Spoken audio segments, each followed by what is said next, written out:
urusan dengan pemerintah hasilnya tidak semudah itu. Tidak akan selesai hari ini. Hasilnya pasti bertele-tele, tapi kita komitmen orang ini hari ini tidak boleh ada di depan kita. Setuju?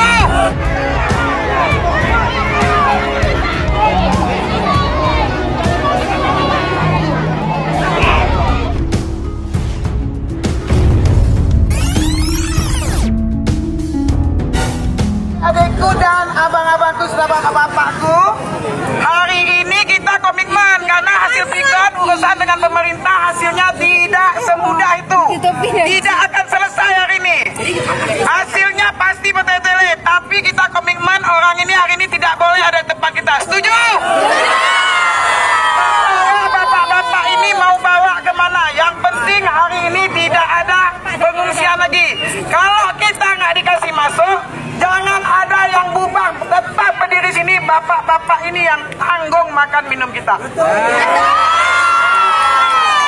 Hanya itu aja, jangan ada yang berkhianat, jangan ada yang bergeser. Nah, terima kasih adik-adik, hasil kekompakannya saya ucapkan banyak-banyak terima kasih.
Gara-gara Rohingya sesama Sabang udah bentrok.